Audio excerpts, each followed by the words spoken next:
July ವಿಶ್ವ hepatitis day ಅಂತ ಇದನ್ನು ವಿಶ್ವದಾದ್ಯಂತ ಎಲ್ಲ ದೇಶಗಳಲ್ಲಿ ಆಚರಿಸಲಾಗ್ತದೆ. ಅದೇ ರೀತಿಯಾಗಿ ನಾವು ಇಲ್ಲಿ ನಮ್ಮ ಆಸ್ಪತ್ರೆ ವತಿಯಿಂದ ಆಚರಿಸ್ತಾ ಇದ್ದೀವಿ. ನಾವು ಇದನ್ನು ಕಳೆದ 10 ವರ್ಷದಿಂದ ಪ್ರತಿ ವರ್ಷ ಈ ವರ್ಲ್ಡ್ ಹೆಪಟೈಟಿಸ್ ಡೇ ಅನ್ನು ಜನರಿಗೆ ಒಂದು ಈ ಹೆಪಟೈಟಿಸ್ ಬಗ್ಗೆ ಅರಿವು ಮೂಡಿಸೋದ ಸಲುವಾಗಿ ಈ ಕಾರ್ಯಕ್ರಮವನ್ನು ಹಮ್ಮಿಕೊಂಡಿರ್ತವೆ. ಈ 28ನೇ ಜುಲೈ ವರ್ಲ್ಡ್ ಹೆಪಟೈಟಿಸ್ ಡೇ ಅಂದು ನಾವು ಏನೇನು ಕಾರ್ಯಕ್ರಮಗಳನ್ನು ಮಾಡ್ತೀವಿ ಅಂತ ಸ್ವಲ್ಪ ನಿಮಗೆ 2 ಮಾತುಗಳಲ್ಲಿ ವಿವರಿಸ್ತೇನೆ. ಒಂದು, ಬೆಳಗಿನ ಜಾವ ಎದ್ದ ತಕ್ಷಣ ಒಂದು ಕಾಲ್ನಡಿಗೆ ಜಾಥವನ್ನು ಮಾಡ್ತೇವೆ. ಒಂದು 3 ಕಿಲೋಮೀಟರ್ ನಮ್ಮ ಕರ್ನಾಟಕ ಗ್ಯಾಸ್ಟ್ರೋ ಸೆಂಟರ್ ಆಸ್ಪತ್ರೆಯ ಸುತ್ತಮುತ್ತಲಿನ ರಸ್ತೆಗಳಲ್ಲಿ ಜನರಲ್ಲಿ ಅರಿವು ಮೂಡಿಸೋದಕ್ಕೆ ಪಬ್ಲಿಕ್ ರೆಪ್ರೆಸೆಂಟೇಟಿವ್ಸ್, ಇದು ರಾಜಕಾರಣಿಗಳಿರ್ಬೋದು ಅಥವಾ ಈ ಇನ್ಫ್ಲೂಯೆನ್ಸರ್ಸ್, ಸಿನಿಮಾ ತಾರೆಯರಿರ್ಬೋದು ಅಥವಾ ಬೇರೆ ಬೇರೆ ಕ್ಷೇತ್ರಗಳಲ್ಲಿ ಸಾಧನೆಯನ್ನು ಮಾಡಿದಂಥವ್ರನ್ನ ಕರೆದು ಒಂದು ಜನರಿಗೆ ಅರಿವು ಮೂಡಿಸುವಂಥ ಕಾರ್ಯಕ್ರಮವನ್ನು ಹಮ್ಮಿಕೊಂಡಿರ್ತವೆ. ಅದಾದ ನಂತರ ಹೆಪಟೈಟಿಸ್ ರೋಗವನ್ನು ಪತ್ತೆ ಹಚ್ಚಲಿಕ್ಕೆ ಒಂದು ನಮ್ಮ ವೈದ್ಯರು ಕೂಲಂಕಷವಾಗಿ ಪರೀಕ್ಷೆ ಮಾಡಿ ಫಿಸಿಕಲ್ ಎಕ್ಸಾಮಿನೇಷನ್ ಮಾಡಿ ಟೆಸ್ಟ್ಗಳು ಮಾಡ್ತೇವೆ. ಇದು ಬ್ಲಡ್ ಟೆಸ್ಟ್ಗಳನ್ನು ಮಾಡಿ hepatitis B, hepatitis C screening ಟೆಸ್ಟನ್ನು ಮಾಡ್ತೇವೆ. ಅದ ನಂತರ ಒಂದು ಸ್ಕ್ಯಾನಿಂಗ್ ಅಂತ ಇರ್ತದೆ, ಅಲ್ಟ್ರಾಸೌಂಡ್ ಸ್ಕ್ಯಾನ್ ಇರ್ಬೋದು, ಫೈಬ್ರೋ ಸ್ಕ್ಯಾನ್ ಇರುತ್ತೆ. ಲಿವರ್ ಹೆಲ್ತ್ ಹೇಗಿದೆ ಅನ್ನೋದನ್ನು ನಾವು ಅದರೊಳಗೆ ಶೀಘ್ರವಾಗಿ ಪತ್ತೆ ಹಚ್ಚಬಹುದು. ಇದನ್ನು ನೋಡಿಕೊಂಡು ಹೆಪಟೈಟಿಸ್ ಬಿ ಸ್ಕ್ರೀನಿಂಗ್ ಮಾಡಿದಾಗ ಅದೇನಾದರೂ ವೈರಸ್ ಇದೆ ಅನ್ನೋ ಅಂತ ಇದು ಪ್ರಕ್ರಿಯೆ ಕಂಡು ಬಂದರೆ ಅದಕ್ಕೆ ಟ್ರೀಟ್ಮೆಂಟ್ಗೆ ಕಳಿಸ್ತೇವೆ. ಅಕಸ್ಮಾತ್ ಅವರು ನೆಗೆಟಿವ್ ಇದ್ದರೆ, ಹೆಚ್ಚಿನವರು ನೆಗೆಟಿವ್ ಇರ್ತಾರೆ, ನೆಗೆಟಿವ್ ಅಂತ ಬಂತು ಅಂತ ಹೇಳಿದ್ರೆ ಅವರಿಗೆ ವ್ಯಾಕ್ಸಿನ್ ಹಾಕ್ತೇವೆ. ಅಂದರೆ ಮುಂದೆ ವೈರಸ್ ಬರಬಾರ್ದು ಅಂತ. ಈಗ ಆಲ್ರೆಡಿ ಇಲ್ಲ ಮನುಷ್ಯನಲ್ಲಿ ವೈರಸ್ಸು, ಮುಂದಿನ ಆಗುವ ದಿವಸಗಳಲ್ಲಿ ಬೇರೆ ಯಾವುದೇ ಕಾರಣಕ್ಕೂ ವೈರಸ್ ಬರಬಾರ್ದು. ಬಂದರೂ ಅದನ್ನು ತಡೆಗಟ್ಟೋದಕ್ಕೆ ಒಂದು ಪ್ರತಿರೋಧಕ ಶಕ್ತಿಯನ್ನು ಈ ಲಸಿಕೆ ಕೊಡ್ತದೆ. ಸೊ ಹಾಗಾಗಿ ಇದನ್ನು ನಾವು ಹಾಕ್ತೇವೆ. ಸರ್, ಒಬ್ಬ ವ್ಯಕ್ತಿಗೆ ಹೆಚ್ಚಿನವರಿಗೆ ಹೆಪಟೈಟಿಸ್ ಸೋಂಕು ತಗುಲಿದಾಗ ಒಂದು ಈ ಲಕ್ಷಣಗಳು, ರೋಗ ಲಕ್ಷಣಗಳು ಹೆಪಟೈಟಿಸ್ನಲ್ಲಿ ಇರೋದಿಲ್ಲ. ಅದು ಬಂದ ತಕ್ಷಣ ಕೆಲವರಿಗೆ ಒಂದು ಅಕ್ಯೂಟ್ ಹೆಪಟೈಟಿಸ್ ಅಂತ ಹೇಳ್ತೀವಿ. ಕಾಮಾಲೆ ಇರ್ಬೋದು, ರೋಗ ಕಣ್ಣು ಹಳದಿ ಆಗಿರ್ತದೆ, ಮೂತ್ರ ಹಳದಿ ಹೋಗ್ತದೆ, ಸಣ್ಣ ಪ್ರಮಾಣದಲ್ಲಿ ಜ್ವರ ಬರ್ಬೋದು, ಅಥವಾ ಮೈಕೈ ನೋವು ಬರ್ಬೋದು, ಅಥವಾ ಅವರಿಗೆ ಊಟ ಸೇರದೆ ವಾಕರಿಕೆ ಬರೋದು, ಈ ಥರ ಅಕ್ಯೂಟ್ ಹೆಪಟೈಟಿಸ್ನ ಲಕ್ಷಣಗಳು, ರೋಗ ಲಕ್ಷಣಗಳು ಇರ್ತವೆ. ಬಟ್ ಅದು ಸ್ವಲ್ಪ ದಿವಸ ಆದಮೇಲೆ ಅವು ಕಡಿಮೆ ಆಗಿಬಿಡ್ತವೆ, ರೋಗಿ ಮರ್ತು ಹೋಗ್ಬಿಡ್ತಾರೆ. ಅಥವಾ ಕೆಲವೊಂದು ವ್ಯಕ್ತಿಗಳಲ್ಲಿ ಆ ಸೋಂಕಿನ ಲಕ್ಷಣಗಳು ಅಷ್ಟೊಂದು ಫುಲ್ ಫ್ಲೆಜ್ಡ್ ಬರೋದಿಲ್ಲ. ಅವಾಗ ಆನಿಟ್ರಿಕ್ ಹೆಪಟೈಟಿಸ್ ಅಂತ ಹೇಳ್ತೀವಿ. ಅಂದರೆ ಜಾಂಡೀಸ್ ಅಥವಾ ಕಾಮಾಲೆ ಬರ್ದನೆ ರೋಗಿಯಲ್ಲಿ ಅದು ಇನ್ಫೆಕ್ಷನ್ ಬಂದು ಹೊರಟೋಗ್ಬಿಟ್ಟಿರ್ತದೆ. ಏನೋ ಒಂದು ಬಾಡಿ ಪೇನ್ ಬಂದಿತ್ತು, ಎಲ್ಲೋ ನನಗೆ ಆಚೆ ಕೆಲಸ ಮಾಡಿದ್ದೆ, ನನಗೇನೋ ಬಾಡಿ ಪೇನ್ ಬಂದಿದೆ ಅಂತ ಅವನು 1-2 ದಿನ ನೆನ್ಪಿಟ್ಕೊಡ್ತದೆ, ಆಮೇಲೆ ಮರ್ತು ಹೋಗ್ಬಿಟ್ಟಿರ್ತಾನೆ. ಸೊ ವೈರಸ್ ಹಾಗೆ ಉಳ್ಕೊಂಡಿರ್ತದೆ. ಅದು ಸಣ್ಣ ಪ್ರಮಾಣದಲ್ಲಿ ಒಂದು ಸುಪ್ತಾವಸ್ಥೆಯಲ್ಲಿ ಇರ್ತದೆ. ಒಂದು ಇಲ್ಲ ಅಂತ ಹೇಳಿದ್ರೆ ಸಣ್ಣ ಪ್ರಮಾಣದಲ್ಲಿ ಲಿವರ್ಗೆ ಒಂದು ಹಾನಿಯನ್ನು ಉಂಟು ಮಾಡ್ತಾ ಇರ್ತದೆ, ನಿಮ್ಗೆ ಗೊತ್ತಾಗ್ತಿರೋದಿಲ್ಲ. ಸೊ ಅದನ್ನು ನಾವು ಪತ್ತೆ ಹಚ್ಚಿ ಯಾವುದಾದ್ರೂ ಡಯಾಗ್ನೋಸ್ಟಿಕ್ ಸೆಂಟರ್ಸ್ಗೆ ಹೋಗಿ ಏನಾದರೂ ಸ್ಕ್ರೀನಿಂಗ್ ಟೆಸ್ಟ್ ಮಾಡಿದರೆ ಗೊತ್ತಾಗ್ತದೆ. HbSAg ಅಂತ ಬ್ಲಡ್ ಚೆಕ್ ಮಾಡಿದರೆ, HCV ಅಂತ ಬ್ಲಡ್ ಚೆಕ್ ಮಾಡಿದರೆ ಅದು ಪಾಸಿಟಿವ್ ಬಂದರೆ ಗೊತ್ತಾಗ್ತದೆ. ಅಥವಾ ಲಿವರ್ ಫಂಕ್ಷನ್ ಟೆಸ್ಟ್ ಮಾಡಿದಾಗ SGOT, SGPT ಅಂತ 2 ಎಂಜೈಮ್ಸ್ ಲೆವೆಲ್ಸ್ 40ಗಿಂತ ಕಮ್ಮಿ ಇರಬೇಕು. ಅದು ಏನಾದ್ರು ಜಾಸ್ತಿ ಇದ್ದರೆ ಅದು ಪಾಸಿಟಿವ್ ಇದ್ದರೆ ಗೊತ್ತಾಗ್ತದೆ. ಇಲ್ಲ ಅಂದರೆ ಅಲ್ಟ್ರಾಸೌಂಡ್ ಸ್ಕ್ಯಾನ್ ಮಾಡಿದಾಗ ಲಿವರಲ್ಲಿ ಏನಾದರೂ ಶ್ರಿಂಕ್ ಆಗಿರೋದು, ನೊಡ್ಯೂಲ್ ಇರೋದು, ಅಥವಾ ಏನಾದರೂ ಸ್ಪ್ಲೀನ್ ದೊಡ್ಡದಾಗಿರೋದು, ಬಟ್ ಅದು ಅಡ್ವಾನ್ಸ್ ಸ್ಟೇಜಲ್ಲಿ, ಅರ್ಲಿ ಸ್ಟೇಜಲ್ಲಿ ಗೊತ್ತಾಗೋದಿಲ್ಲ. ಸೊ ಅದು ಇರ್ತದೆ. ಆಮೇಲೆ ಈಗ ಇತ್ತೀಚೆಗೆ ಒಂದು ಒಳ್ಳೆ ಸ್ಕ್ಯಾನ್ ಬಂದಿದೆ, ಫೈಬ್ರೋ ಸ್ಕ್ಯಾನ್. ಅದು ನಮ್ಮ ಈ ಸ್ಪೆಷಲೈಸ್ಡ್ ಗ್ಯಾಸ್ಟ್ರೋಎಂಟ್ರಾಲಜಿ ಸೆಂಟರ್ಸ್ಗಳಲ್ಲಿ ಮಾತ್ರ ಇರುತ್ತೆ. ಅದನ್ನು ನಾವು ಮಾಡಿದಾಗ ಅದು ಫೈಬ್ರೋ ಸ್ಕ್ಯಾನ್ ಸ್ಕೋರ್ 8ರಿಂದ ಮೇಲ್ಪಟ್ಟಿತ್ತು ಅಂತ ಹೇಳಿದ್ರೆ ಲಿವರ್ಗೆ ಸ್ವಲ್ಪ ತೊಂದರೆ ಇದೆ ಅಂತ ಗೊತ್ತಾಗ್ತದೆ. ಇಲ್ಲಾಂದ್ರೆ ಗೊತ್ತೇ ಆಗೋದಿಲ್ಲ. ಇದು ಏನಕ್ಕೆ ಕಾಣಿಸ್ಕೊಳ್ಳುತ್ತೆ ಸರ್? ಅಂದ್ರೆ ವ್ಯಕ್ತಿಗಳ ಫುಡ್ ಇಂದನಾ ಅಥವಾ ನಾವೇನಾದ್ರೂ ಬೇರೆ ಸೋಂಕು ಒಂದು ಬ್ಲಡ್ ಕಾಂಟ್ಯಾಕ್ಟ್ ಇಂದ ಬರುವಂತ ಪ್ರಕ್ರಿಯೆ. ಇದು ಟ್ರಾನ್ಸ್ಮಿಷನ್ ಒಂದು ವ್ಯಕ್ತಿಯಿಂದ ಒಂದು ವ್ಯಕ್ತಿಗೆ ಹರಡಬೇಕಾದ್ರೆ ಬ್ಲಡ್ ಅಥವಾ ಬ್ಲಡ್ ಪ್ರಾಡಕ್ಟ್ಸ್ ಒಂದು ವ್ಯಕ್ತಿಯಿಂದ ಇನ್ನೊಂದು ವ್ಯಕ್ತಿಗೆ ತಾಗಿದ್ರೆ, ಹೋದಾಗ ಅವ್ರಿಗೆ ಬರುವಂತಹದ್ದು ಒಂದು ಪ್ರಕ್ರಿಯೆ ಇರ್ತದೆ.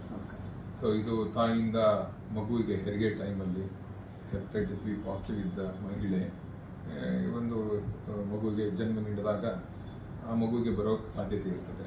ಆಮೇಲೆ ನಮ್ಮ ಹಳ್ಳಿಗಳಲ್ಲಿ ಮೊದಲು ಈ ಇದರಲ್ಲಿ ರೂರಲ್ ಏರಿಯಾಸಲ್ಲಿ ಹೋಮ್ ಡೆಲಿವರೀಸ್ ಅಂತ ಮಾಡ್ತಿದ್ರು. ಅದು ಯಾವುದೇ ಒಂದು ಶಾರ್ಪ್ ಆಬ್ಜೆಕ್ಟ್ಸನ್ನು ಬೇರೆ ಯಾವುದಕ್ಕಾದ್ರೂ ಯೂಸ್ ಮಾಡಲಿ ಅಥವಾ ಇದಕ್ಕೆ ಯೂಸ್ ಮಾಡಿ ಬೇರೆ ಇನ್ನೇನೋ ಪ್ರಕ್ರಿಯೆಗೆ ಯೂಸ್ ಮಾಡಿದರೆ ಅವಾಗ ಒಂದು ವ್ಯಕ್ತಿಯಿಂದ ಇನ್ನೊಂದು ವ್ಯಕ್ತಿಗೆ ಹರಡೋ ಚಾನ್ಸಸ್ ಇರ್ತದೆ. ಅಥವಾ ಈ ವಿಲೇಜ್ಗಳಲ್ಲಿ ನಿಮ್ಮ ಒಂಥರ ಈ ಕ್ಷೌರಿಕರ ಹತ್ರ ಹೋದರೆ ಹೇರ್ ಕಟಿಂಗ್ ಸಲೂನ್ಗಳಂತಿರೋದಿಲ್ಲ, ಒಂದು ಬ್ಲೇಡ್ ಯೂಸ್ ಮಾಡಿ ಅದನ್ನೇ ಎಲ್ರಿಗೂ ಯೂಸ್ ಮಾಡ್ತಾ ಇರ್ತಾರೆ, ರೀಯೂಸ್ ಮಾಡ್ತಿರ್ತಾರೆ. ಮೊದಲಿನ ಕಾಲದಲ್ಲಿ ಈ ಇಂಜೆಕ್ಷನ್ ಹಾಕಬೇಕಾದ್ರೆ ನೀಡಲ್ಗಳನ್ನ ರಿಯೂಸ್ ಮತ್ತು ರೀಯೂಸ್ ಮಾಡ್ತಿದ್ರು. ಅದೇ ಥರ ಇತ್ತೀಚಿನ ದಿನಗಳಲ್ಲಿ ಈ ಡ್ರಗ್ ಅಡಿಕ್ಟ್ಸ್ ಒಂದು ಅವರು ಡ್ರಗ್ ಸೇವನೆಗೆ ಒಂದು ಇದನ್ನು ಸೂಜಿ ಯೂಸ್ ಮಾಡ್ತಾರೆ. ಆವಾಗ ಹೆಪಟೈಟಿಸ್ ಬಿ ಅಥವಾ ಸಿ ಇದ್ದ ರೋಗಿ ಯೂಸ್ ಮಾಡಿ ಅದನ್ನ ಇನ್ನೊಬ್ಬನ ಸ್ನೇಹಿತ ಯೂಸ್ ಮಾಡಿದ್ರೆ ಅವನಿಗೆ ಬರ್ತದೆ. ಸೊ ಹೀಗಾಗಿ ಒಬ್ಬರಿಂದ ಇನ್ನೊಬ್ಬರಿಗೆ ಬರ್ತದೆ. ಇದಲ್ಲದೆ ಅಸುರಕ್ಷಿತ ಲೈಂಗಿಕ ಕ್ರಿಯೆಯಲ್ಲಿ ಗಂಡನಿಂದ ಹೆಂಡತಿಗೆ ಬರ್ಬೋದು, ಹೆಂಡತಿಯಿಂದ ಗಂಡನಿಗೆ ಬರ್ಬೋದು, ಅಥವಾ ಮಲ್ಟಿಪಲ್ ಸೆಕ್ಸ್ ಪಾರ್ಟ್ನರ್ಸ್ ಇದ್ರೆ ಅಸುರಕ್ಷಿತ ಲೈಂಗಿಕ ಕ್ರಿಯೆಯಲ್ಲಿ ಬರ್ಬೋದು. ಆಮೇಲೆ ಈ ಆಸ್ಪತ್ರೆ ಸೆಟ್ಟಿಂಗ್ ಅಲ್ಲಿ ಸರಿಯಾಗಿ ನಾವು ಪ್ರಿಕಾಷನ್ಸ್ ತಗೊಳ್ಳದೆ ಸ್ಟೆರಿಲೈಸೇಷನ್ ಮಾಡದೇ ಇನ್ಸ್ಟ್ರೂಮೆಂಟ್ಸ್ ಯೂಸ್ ಮಾಡಿದ್ರೆ, ಒಂದು ಪೇಷಂಟ್ ಯೂಸ್ ಮಾಡಿದ್ದ ಇನ್ಸ್ಟ್ರೂಮೆಂಟ್ಸ್ ಅನ್ನ ನಾವು ಸರಿಯಾಗಿ ಸ್ಟೆರಿಲೈಸೇಷನ್ ಮಾಡಿದ್ರೆ ಮತ್ತೆ ಬೇರೆ ರೋಗಿಗೆ ಯೂಸ್ ಮಾಡಿದಾಗ ಬರೋ ಚಾನ್ಸಸ್ ಇರ್ತದೆ. ಡೆಂಟಲ್ ಎಕ್ಸ್ಟ್ರಾಕ್ಷನ್ ಟೈಮಲ್ಲಿ ಬರ್ಬೋದು. ಹೀಗೆ ಸರ್ ಇದು ಬಂದಂತ ಹೆಪಟೈಟಿಸ್ ಬಿ ಇದು ಒಂದು ಯಾವುದೇ ರೋಗಿ ತರ ಇವರು ಒಬ್ರು ರೋಗಿ.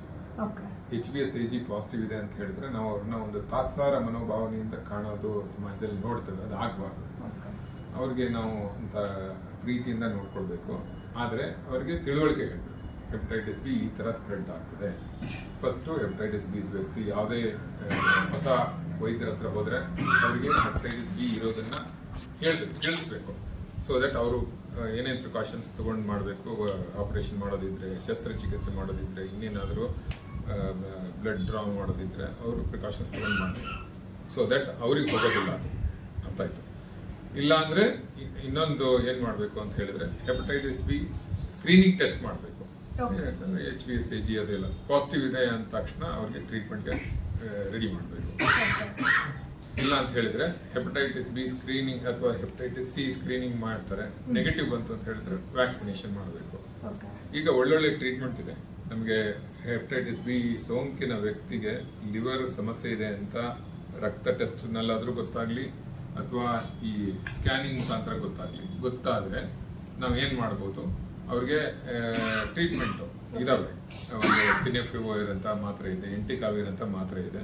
ಭಾಳ ವರ್ಷಗಟ್ಟಲೆ ಈ ಮೆಡಿಸಿನ್ ಅನ್ನ ಹಾಕ್ಬೋದು. ಅದರಿಂದ ಹೆಪಟೈಟಿಸ್ ಬಿ ಸಂಖ್ಯೆ ವೃದ್ಧಿ ಆಗೋದನ್ನ ನಾವು ತಡಿಬಹುದು.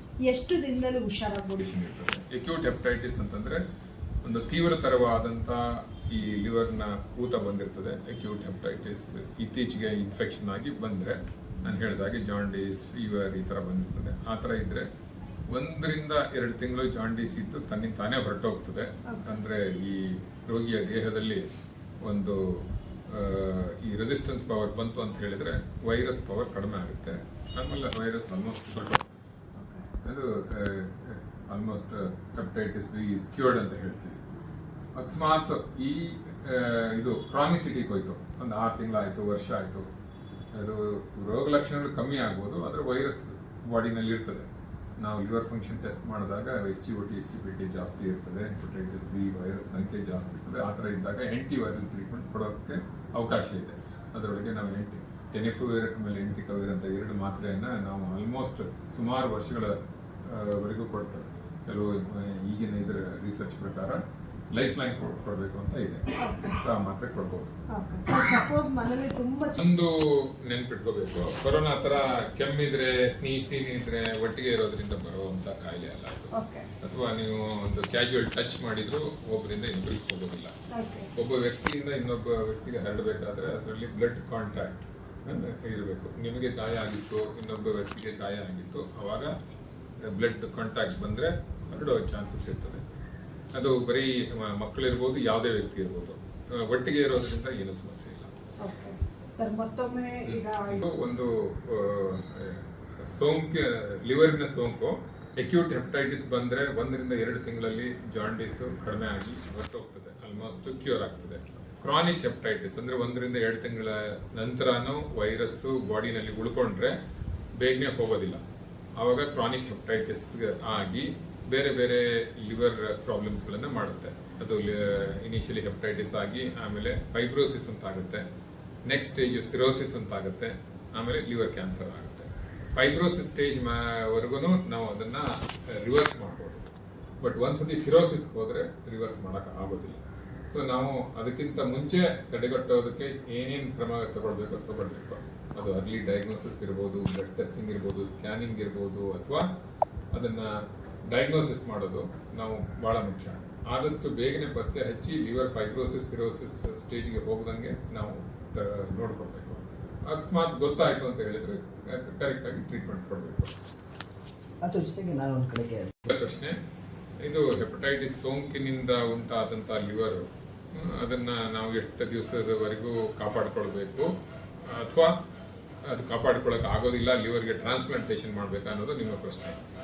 ಇವಾಗ ಹೆಪಟೈಟಿಸ್ ಬಿ ನಾನು ಹೇಳಿದ ಹಾಗೆ ಇದು ಲಿವರ್ ಇನ್ಫೆಕ್ಷನ್ ಇದೆ, ಇನಿಷಿಯಲ್ ಸ್ಟೇಜಲ್ಲಿ ಇದೆ, ಫೈಬ್ರೋಸಿಸ್ವರೆಗೂ ನಾವು ಲಿವರ್ನ ಕಾಪಾಡ್ಕೊಂಡು ಹೋಗ್ಬೋದು. ಸಿರೋಸಿಸ್ ಅಂದರೆ ಆಲ್ಮೋಸ್ಟ್ ಸಂಪೂರ್ಣವಾಗಿ 70% 80% ಲಿವರ್ ಡ್ಯಾಮೇಜ್ ಆಗ್ತದೆ. ಆ ಥರ ಆದಮೇಲೆ ನಾವು ಲಿವರ್ನ ಮೊದಲಿನ ಸ್ಥಿತಿಯಲ್ಲಿ ಕೊಡೋಕ್ಕಾಗೋದಿಲ್ಲ, ಫುಲ್ಲು ಕಾಪಾಡ್ಕೊಳ್ಳೋಕ್ಕಾಗೋದಿಲ್ಲ. ತುಂಬ ವರ್ಷ ನಾವು ಅದರ ಜೊತೆ ಜೀವನ ಸಾಗಿಸೋದು ತುಂಬ ಕಷ್ಟ ಆಗ್ತದೆ, ದುಸ್ತರವಾಗ್ತದೆ. 70%ಗಿಂತ ಲಿವರ್ ಡ್ಯಾಮೇಜ್ ಆಯಿತು ಅಂತ ಹೇಳಿದರೆ, ವ್ಯಕ್ತಿ 65 ವರ್ಷದ ಒಳಗಡೆ ಇದ್ದರೆ ಅಂಥವ್ರಿಗೆ ಲಿವರ್ ಟ್ರಾನ್ಸ್ಪ್ಲಾಂಟೇಷನ್ ಮಾಡುವುದು ಸೂಕ್ತ. ಇದನ್ನ ಯಾರಾದರೂ ಅವರ ಹತ್ತಿರದ ಸಂಬಂಧಿಗಳು ದಾನಿಗಳಾಗಿ ಲಿವರ್ನ ಕೊಟ್ಟು ಹೊಸ ಲಿವರ್ನ ಪಡ್ಕೊಳ್ಬೋದು. ಇಲ್ಲ ಅಂತ ಹೇಳಿದ್ರೆ ಬ್ರೈನ್ ಡೆಡ್ ಪೇಷಂಟ್ಸ್ ಅಂದರೆ ಆಕ್ಸಿಡೆಂಟ್ ವಿಕ್ಟಿಮ್ಸ್ ಇರ್ಬೋದು, ICUನಲ್ಲಿ ಲಿವರ್ ಚೆನ್ನಾಗಿರುತ್ತೆ, ಬ್ರೈನ್ ಡೆಡ್ ಆಗಿರ್ತಾರೆ, ಅಂಥ ರೋಗಿಗಳಿಂದ ನಾವು ಲಿವರ್ನ ಪಡ್ಕೊಂಡು ಈ ಹೊಸ ಲಿವರ್ನ ಲಿವರ್ ಸಿರೋಸಿಸ್ ಆದಂಥ ವ್ಯಕ್ತಿಗೆ ಅಳವಡಿಸ್ಕೊಂಡು ಜೀವನ ನಡೆಸಬೇಕಾಗ್ತದೆ. Thank you. ಓಕೆ ಸರಿ. ವರ್ಲ್ಡ್ ಹೆಪಟೈಟಿಸ್ ಡೇ ಅನ್ನ ಈ ಪ್ರತಿ ವರ್ಷ ಹೆಪಟೈಟಿಸ್ ಬಗ್ಗೆ ಒಂದು ಅರಿವು ಮೂಡಿಸೋದ ಕಾರ್ಯಕ್ರಮವಾಗಿ 10 ವರ್ಷದಿಂದ ಮಾಡ್ಕೊಂಡು ಬರ್ತಾ ಇದ್ದೀವಿ. ಇದು ಈ ಮಹಾಲಕ್ಷ್ಮಿ ಲೇಔಟ್ ಕ್ಷೇತ್ರದಲ್ಲಿ ಸಾರ್ವಜನಿಕರಿಗೆ, ಆಮೇಲೆ ಇರೋ ಆಸ್ಪತ್ರೆಯ ಸಿಬ್ಬಂದಿ, ಆಮೇಲೆ ಪ್ಯಾರಾಮೆಡಿಕ್ಸ್ ಯಾರು ಇರ್ತಾರೆ ಅವರಿಗೆ ಈ ಹೆಪಟೈಟಿಸ್ ಬಗ್ಗೆ ಒಂದು ಅರಿವು ಮೂಡಿಸೋದಕ್ಕೆ, ಜಾಗೃತಿ ಮೂಡಿಸೋದಕ್ಕೆ ಸಹಕಾರಿಯಾಗಿದೆ ಅಂತ ಅಂದ್ಕೊಂಡಿದ್ದೀನಿ.